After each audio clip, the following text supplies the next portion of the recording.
So chapter 44 and 45 saw Bradley go to his very first birthday party, the one that he'd been worrying about all the time with the girls. It was such a great end to that chapter, and remember they'd won all their races. So chapter 46, and Bradley's still at the birthday party and he's still having a great time. Colleen's mother told everyone to find a partner for the three-legged race, and Jeff and Colleen looked nervously at each other.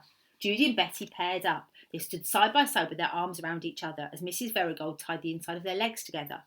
Laurie and Melinda came together as another team. Bradley thought it looked funny since Melinda was almost twice Laurie's size.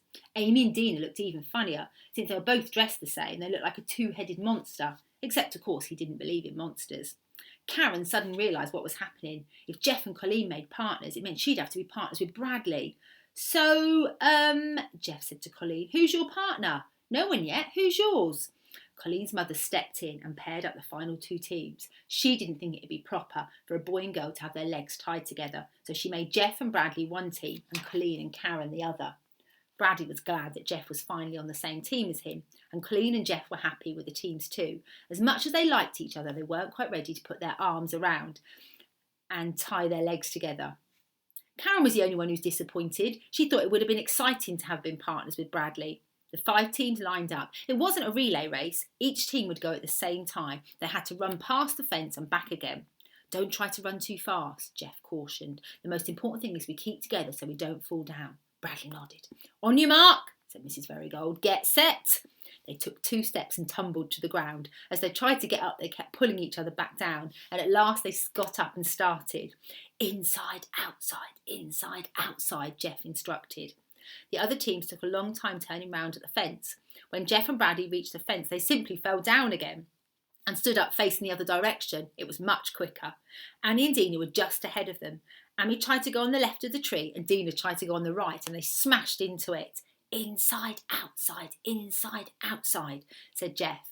Karen and Colleen were in the lead when they suddenly stumbled over and fell on their faces. Judy and Betty tumbled over them.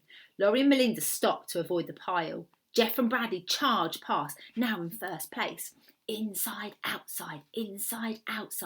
But they must have missed a beat somewhere, because when he said inside, they moved to the outside, and vice versa. "Bradley, you're going the wrong way," yelled Laurie. "Whoa!" Annie and Dina dived across the finish line in first place, ahead of Laurie and Melinda. Jeff and Bradley crawled across in third. Judy and Betty, Karen and Colleen remained tangled together at the bottom. After everyone got untied, they gathered on the grass next to the patio. "Now what?" said Bradley.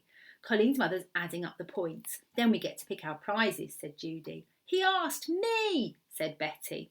Everyone hushed as Mrs. Verigold prepared to announce the winner. "The winner is Bradley!" He was shocked. He'd been on the winning team every time except for the 3-legged race, but he'd been having so much fun he hadn't noticed. Everyone clapped their hands as he walked to give him a blue ribbon that said the first place on it. They told him about the ribbon. Then he got to pick a prize. He looked through the basket. There were lots of great things to choose from. Perfume, dolls, makeup. He chose a harmonica.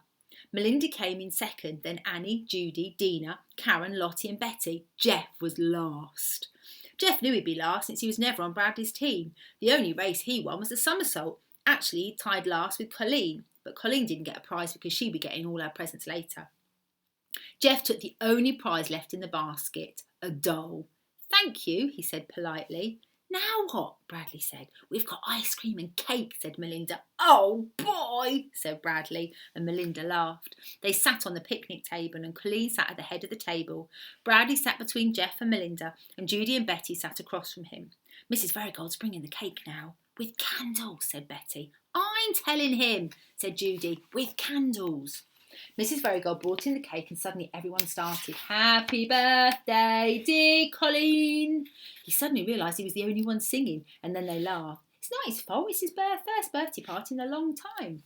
"There are 10 candles because she's 10 years old," explained Betty. "Oh, I get it." Laurie laughed and Colleen blew them all out. "That means her wish will come true." "But you can't say what she's wished for, otherwise it won't." Bradley carefully ate his cake and ice cream without making a mess, and everyone went into the living room where Colleen opened her presents. "Oh, open mine first. That one's mine." "Open mine first," said Bradley. After each present everyone was opened, everyone said, "How neat," or "Wish I had one of those." Bradley said those things too, and he meant what he said, although most of the gifts were things that he wouldn't have wanted.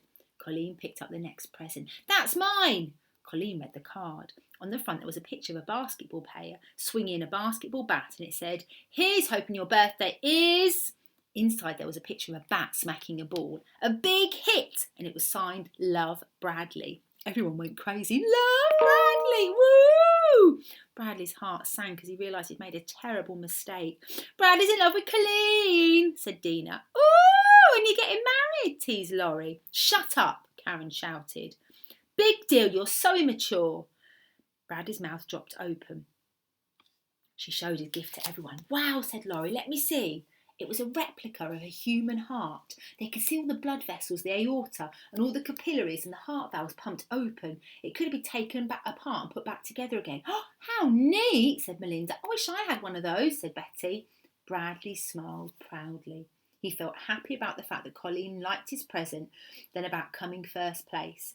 But of course he knew all along he liked him. Carla said to get a gift from the heart. Colleen opened the rest of the presents and everyone went home. Jeff and Bradley left together. It was still light outside, although the street lights had come on. "So?" asked Jeff.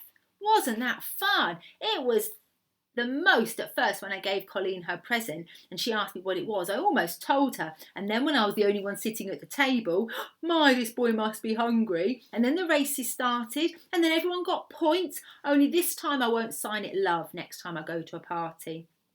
Karen's a good somersaulter. Chicken's a funny name for a dog. Maybe if I get a dog, I'll call it Chicken." He blew in his harmonica. The doll's dress dangled from Jeff's hand. Chapter 47. "Dear Carla, what colour shirt are you wearing today? I'm sorry I yelled at you. Guess what? I got 100% on my arithmetic test. Can you believe it? And I didn't rip it up. I would have sent it to you, but I can't because it's hanging on the wall in Miss Ebble's classroom. Do you like teaching kindergarten? I bet you're a good teacher. Ask them to draw pictures for you. You should teach them how to do somersaults too. Thanks for giving me back the book, which you'd already given me. I'm sending you a present too. It's a gift from the heart, so you can't return it. Love, yours truly." And then he crossed out "Love, yours truly" and he replaced it with "Love, Bradley. P.S. Her name is Ronnie." Bradley folded the letter and put it in the envelope and he wrote Carla's name on the outside and addressed it to Willow Bend School. Ronnie gave Bartholomew a big hug and a kiss. "Well, goodbye, everybody," she said. "Goodbye, Ronnie," said everyone. "I'll miss you," said Bartholomew. Bradley placed the little red rabbit with the broken ear inside the envelope. He stared out the window for the moment, then looked back down at the bulge in the envelope. He frowned, but it was an unusual frown. In fact, it may have even been a smile. And that was the end of that story, There's a Boy in the Girls' Bathroom. And I love that story because we go through such a journey with Bradley Chalkers when it starts off with him sitting right at the back and staring at the page of gold stars to him being able to go to a birthday party once he knows all the rules. Tell us what your favourite stories are and maybe we can start enjoying them too. Tune in when we found the next story to Mrs. Tomlinson Reads and we'll be catching up with you again soon.